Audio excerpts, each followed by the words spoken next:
Thanks for plugging in to Rethinking the Dollar. Today's guest, Jerry Robinson, shares with us his best-selling book, The Bankruptcy of Our Nation.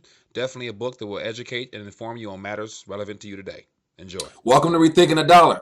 Today I'm excited to have my guest, Jerry Robinson, creator of FTM Daily, an online media company delivering cutting-edge financial commentary, unique economic strategies, as well as informed geopolitical analysis. Mr. Robinson has lectured on topics such as money, stock trading, economics, including having traveled, the United States, speaking Israel, Turkey, Greece, you name it. He's been everywhere. He holds a bachelor's degree in economics with honors from the University of Tulsa. He's not only a guest speaker, but he's also done commentary on Fox News, The Blaze, and things like that. And most importantly, today, I'm happy to have him here to discuss his best-selling book, The Bankruptcy of Our Nation, Your Financial Survival Guide. So, Jerry, welcome to Rethinking the Dollar. It's great to be here, Mike. Thank you.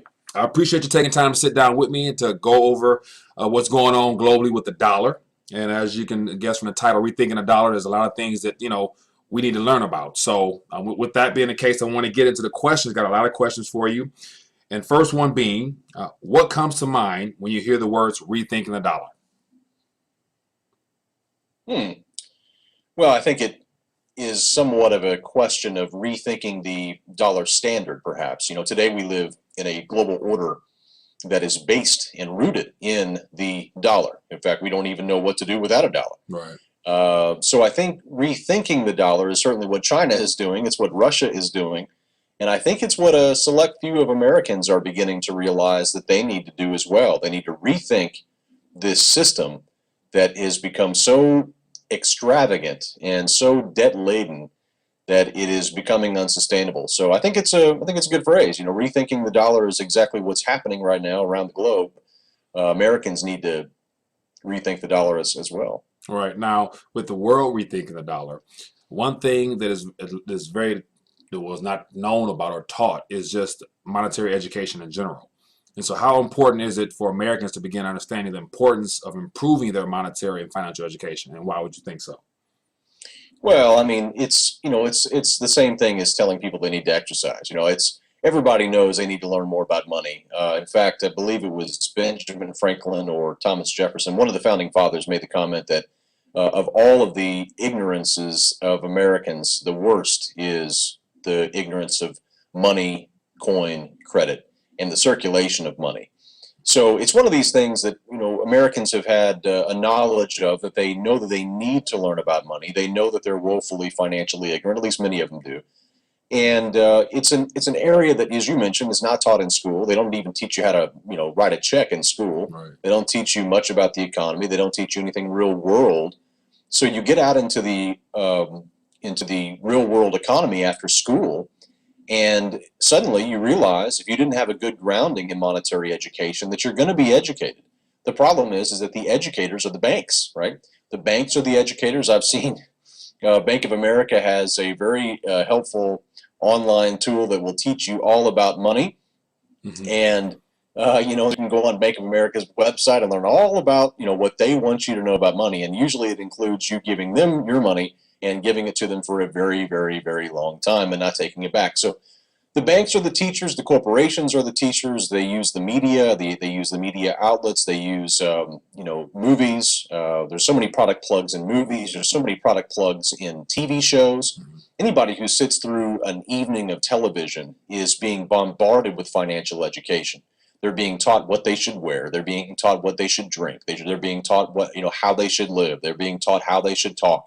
They're being taught how they should view things and what philosophies they should adopt.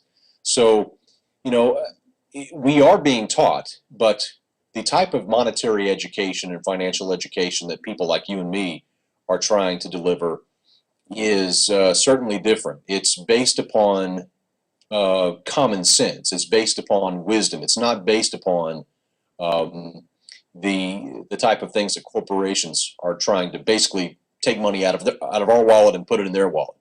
Right. So it's really a lot about much of the financial education that needs to occur needs to be understanding what saving is, how it's different from investment. We need to understand why we need to save. We need to understand how to earn money. So many people today, Mike, don't have an understanding of how to earn money, let alone save it or invest it. So there's a lot that goes into monetary and financial education, and the majority of Americans, as you mentioned, are woefully ignorant of these things. Right. I think about 2 or 3 years ago, my son brought home a like a coloring book, and it was by the Federal Reserve, and it was entitled, something about, how to save money. And so I actually went through the entire coloring book, and it was a typical format of, you go to school, you work really hard, get good grades, you get a summer job or something like that, and then you'll learn how to put a couple in your savings account. You give some here, you give some here, and just the whole model in which they depicted for kids to color and actually learn from, I just didn't agree with. And so that's how I kind of got into the whole rethinking the dollar concept, because there's some things in there that didn't really make sense to me as an adult. And I'm thinking, like, this is what our children are being taught. And this was, I think it was in second or third grade. So they're starting off early with trying to give them a form of education, but it's not the same thing that I think is going to apply for the future. So that's why we're here rethinking the dollar. So, but no, I appreciate you sharing that information there. Now, to get into your book, Bankruptcy of Our Nation. I mean, how did that come about? What made you write that? And at what point were you in your career and things like that when that book came about? Yeah, well, in 2001, September 2001 was the day that it's kind of sad, but that was the day that I woke up. I mean, I knew beforehand there was something wrong with America. I knew there's something wrong with the globe, but I just didn't fully comprehend everything. And after 9/11, so 2001, I really began to do some soul searching and decided that I really needed to educate myself. I was one of those people who was, I was aware, but I wasn't connecting the dots. I was listening to the Rush Limbaughs of the world. I was listening to the right-left paradigm, believing it. Believing that there was actually a difference between Republicans and Democrats, and I was still stuck in that world. After 2001, I realized we have some very deep problems, and these are not going to be solved by the things that I've been, looking at up to this point. So it was that time that I began to realize that if I wanted to find the truth about what was happening, I needed to follow the money, and that's what the name of our organization is. So I decided to go back to school. I went back and got an economics degree, and went in and began studying economics. I also have a background in biblical studies.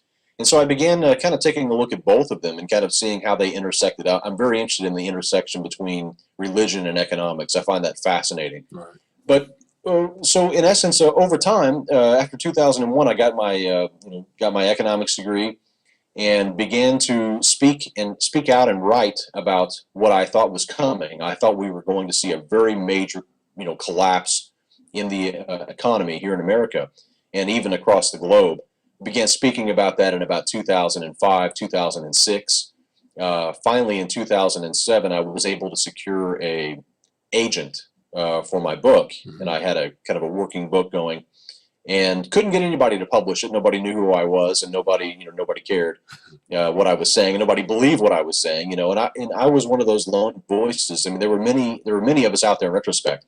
But I felt very alone at the time. I felt like I was a nut job, saying the economy was going to collapse in 2006, 2007. Everything looked rosy. But I was speaking about these things. And finally, I was speaking at a conference out in Colorado, I believe, in 2008. And it was the moment the stock market collapsed. It was September of 2008 or something like that, maybe October. I can't remember now. And on the way home from the conference, I had 5 missed calls, and all 5 of them were from my agent saying, "We have a new offer. We have a new offer." Everybody wanted to buy the book after the market crashed. Yeah. Right? So fortunately, we timed it pretty well. I mean, the book didn't come out before the crash, but it was written before the crash, and it was ready to go. So we got it out by early 2009. It hit the market, and it just kind of exploded from there. We got invites to around the world to talk about the economy. It was just really well timed, and so now, the book itself has really, sir, we've revised it, we've expanded it. There's a lot more that we still see coming. We believe that what we saw in 2008, Mike, was the warm up. Perhaps is what I should say. It was the warm up before the major collapse, because what we expected, and it's almost exactly what happened based on what we put in our book, was the fact that we were going to see a major crash. We didn't know when, but we knew it was coming. And then we expected the Fed to come in and intervene, and we expected them to pump up the markets, and then there to be a even bigger crash. And so we are in between those two. We're kind of in the eye of the storm. We're past that very first crash. Now we've gone into this crazy area where we bid up asset prices so much because of the Fed intervention. Mhm. And so now we're on the cusp, I believe, of another major crash, but this one will be worse. This one will be much more damaging. And that's really what the thesis of the book is. And the book really goes into how to prepare for that. What's driving it, how to prepare for it, and specifically what to do. Not just, buy gold and, save money. I mean, everybody knows that. But we go into real specific details. As you well know, having a copy of the book, we go into very deep details toward the back of the book about what you can do to protect yourself. All right. Now, just to dive into a few chapters of the book from an educational standpoint, being that this video is targeted for those who are not aware exactly of what money is and the importance of precious metals and things like that from a historical standpoint. And so the first two chapters, you touch on the concept of money.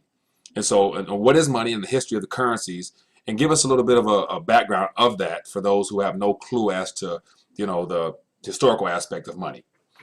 Sure. Well, there's 4 stages to money, and every single society that's ever existed throughout history it has to have some form of money, right? Mm-hmm. And money is, in essence, a medium of exchange. It's something where you and I can agree that we're going to exchange this item for trade. We're going to use it to settle trade. So in the very beginning of an economy, it takes the form of maybe, whatever's available in scarce supply. Shells have been used, livestock have been used. Later on, silver and gold were used. And so money is something that people just have to have. They need to have something that they can use to settle trades. Now, of course, you can always have a barter economy, but those, can be very difficult, and they eventually mature into a need for a monetary system. Well, the first stage of money is commodity money. It's money that's real. It has intrinsic value. It's something that's real. Over time, it becomes difficult to maintain your money supply yourself. You almost need a place to go store it, especially if you have a bunch of gold or a bunch of silver or whatever you're using as money. You're going to get, it's at risk of being stolen. Mm-hmm. So societies, for them to grow and mature, they need to develop some sort of banking system, and that's exactly what we saw in previous, throughout history, especially more in the 15th and 16th century, 17th century, of course, the rise of goldsmiths, even going back further than that, where they would actually hold the gold and give you a receipt. Well, that's the next evolution of money. Money goes from being a commodity money to a receipt money. Now, I have a receipt from the goldsmith. I can go down and I can use that because everybody knows that it is as good as gold, and I can use that to trade, and then they can always go and redeem it from the goldsmith, just like a regular bank today, like a check. Well, over time, when governments become bigger, they find the need to regulate receipt money. And the way that they do that is they'll come in and they will themselves back the currency. So no longer does it need to be backed up by a commodity. Instead, they back it up with their full faith and credit. And so that's what we saw in 1933, whenever we were taken off of the gold standard here in the United States, and the gold backing to the currency was removed. And instead, the government said, look, we'll back up any kind of defaults on this currency. We will back it up with our full faith and credit. So when that happens, when the government steps in and removes the commodity backing to the receipt money, that's when it's known as fiat money. And that's where we are today. The majority of, well, every currency today is basically a fiat currency. In fact, every currency became a fiat currency, whether they liked it or not, in 1971. Because up until that time, there was still an international gold standard that the dollar was based on. It was just that United States citizens couldn't trade in their dollars for gold after 1933 in the depth of the Depression. So in 1971, all of these currencies around the world were attached to the dollar, and the dollar was attached to gold. And that's whenever, of course, the shock heard around the world. Nixon came on television and announced the death of the gold standard, the closing of the gold window, if you will. And when that happened, that led, of course, to an immediate free floating of all currencies around the world. Now suddenly nothing was backed by gold, but everything was still pegged to the dollar. So that created a very strange era, and that's where we've been living in this entire time. That's where we've been since 1971. All currencies are fiat. None of them have any kind of commodity backing in reality. I mean, you do have, in some ways, with the petrodollar system, you do have a backing of oil for the dollar. You could say that that's the case, but it's very unacademic. It's not certainly not something that's set in stone. It's more of a kind of a kind of an obvious thing that we have, but it's not official from the government, so to speak. All right, and I was going to lead to my next question, because in the next chapters following your, ideas of money, you get into the petrodollar system. And so, can you get into what the petrodollar is and how that's, in effect now, and what's your predictions on the future of the petrodollar? Yeah, well, the petrodollar system is something that came about in the early 70s, and it was a response to that 1971 issue. When you have a currency like the United States dollar, and you have your currency backed by gold, like they did until 1971, well, you have a lot of faith and you have a lot of confidence in that dollar. And therefore, if you have a lot of faith and confidence in that dollar, then the monetary officials in that country, the central bank in that country, obviously has a permission slip to do a lot of things. And that's what we saw happen in the 1960s. In the 1960s, we saw a lot of spending. We saw the Great Society spending by LBJ. We saw a Vietnam War that was raging overseas. There was just a tremendous amount of government spending. And while some may, debate whether that spending was good or not, the point is that it was costing us money.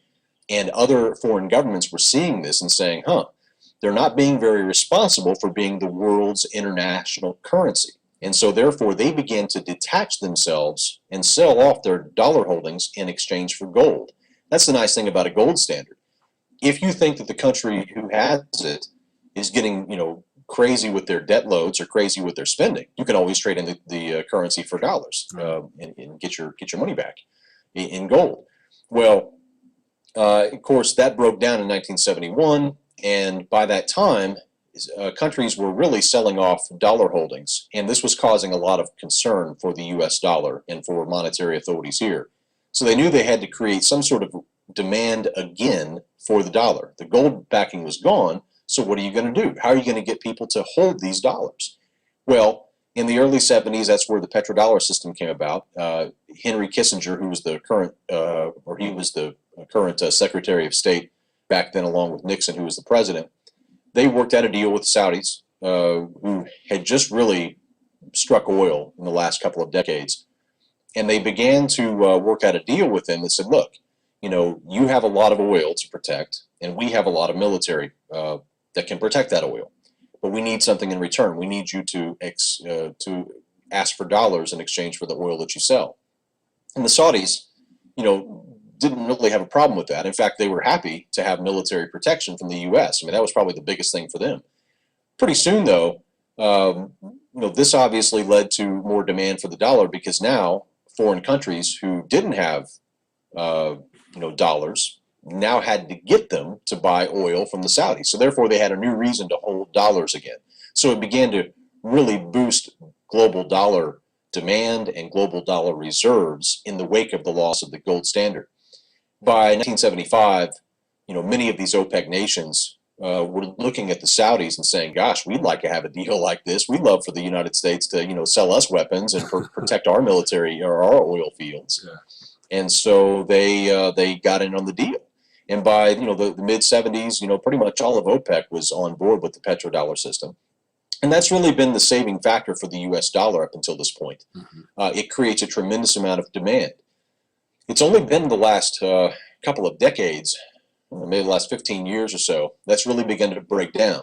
And it's a non-story in most people's minds. They're not really looking at it. It's kind of a boring thing if you don't understand money in economics. Mm-hmm. But it really is important because as countries now begin to move away from taking dollars for their oil, it's causing problems. Saddam Hussein was one of the ones who did that. Of course, we saw what happened to him. Iran refuses to take dollars, although that's been kind of an ongoing issue. That's been they do take dollars in some ways, mm-hmm. But Iran's been another staunch country against the dollar. Libya was against the dollar. I mean, you go through the list and you start to realize, gosh, the people we're invading all have one thing in common. They all have the same thing in common. So the axis of evil countries, Venezuela, North Korea, they all hate the dollar. Right. And if that catches on, of course, that will cause a major problem for us because we have a lot of debt and we need a permission slip, a global permission slip to print money. Right. So the petrodollar system is in its, I believe, probably as you asked in the question, where is it heading? I think we're going to see it break down. Of course, this has really become noticeable as of late. The last 5 years, China and Russia have been extremely strong in trying to boost their own currencies, to move away from the dollar, to integrate amongst themselves. So I think, we probably have, several more years left. I don't know how long it'll be before the petrodollar system completely implodes, but I tell you what to look for. If you want to know when it's going to happen, it's when the Saudis decide to pull the plug. Whenever they start taking a basket of currencies for their oil, that will do a tremendous number on the U.S. dollar demand. And that, of course, is a problem because, again, if you don't have global demand, then it's hard to create excessive amounts of supply. You can't go and do QE4, QE5, QE6, QE7 if there ain't no demand out there in the globe, right? You have to have demand out there to take all those dollars. And so the U.S. up until this point has been able to print money because it has a global demand. But if that global demand goes away, then they no longer have that as an option. Then they either have to A, pay off their debt themselves, B, raise interest rates dramatically, or C, they have to, what we say, raise taxes. They're going to have to do something in order to pay off this debt. Right. Now, the title of your book, Bankruptcy, assuming that's tied into our national debt. Let's get into now how the national debt is continuing to increase, and our nation's already broke from a sense of not having any actual reserves because we've been in a deficit forever. How does the bankruptcy part come about? Are we bankrupt now as a nation, or is that part of the the petrodollar no longer being accepted? How does that all tie in? Yeah, if anybody has ever, in fact, I don't know if you have a link to this on your website, but you really should, Mike. It's usdebtclock.org. It's just a free debt clock. You've probably seen that before. I have a link on it, yes. Oh, do you? I figured you probably did. Yeah, I mean, anybody can look at that one single page and they can see for themselves that America is completely bankrupt. I mean, there's just no question about it. The obligations that we have to pay for, we don't have the money for.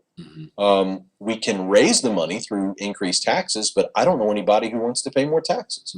We can raise the money to pay off some of this debt by cutting spending on things that we, some of the programs that we have, but I don't know anybody who wants to cut any programs. So we're in a really big problem. We have all of these debts, and we don't have the political will to sacrifice. We don't have the political will to actually pony up the cash. So we're living off of the kindness of strangers. We're borrowing lots of money, and we're continuing to dig a hole. So yes, we are completely bankrupt. We're living in that time now where we're still able to buy time, but it will become very evident soon that the emperor has no clothes. Some people, like you and me, already see it. Other people have no clue yet. They think that there's somehow some sort of, way out of this thing. And again, maybe you could lower some of the cost by doing some radical things. But again, we don't have the political will for that, first of all. And second of all, even if you did some radical things like slash the military budget and, slash, other types of spending, you would not have enough money to take care of what we've already promised. So they actually have to take away the promises that they have made. That's going to lead to riots in the street. So it's a bad thing when you fast forward the tape on America 10, 20 years. It's not going to look good. That concludes part 1 of my discussion with Jerry Robinson. Click the subscribe button below for part 2, where me and Jerry discuss things such as our national debt and how it affects Social Security and pensions. And also, he shares with you strategies on forming multiple streams of income. Also, I want to encourage you to get a copy of his book, Bankruptcy of Our Nation. And for more details, visit Rethinking a Dollar, where you have a chance to test your money IQ, as well as get a copy of my free ebook, The Simplicity of Money. And also, give me a thumbs up and share it on Facebook. Look forward to seeing you next time. Thanks.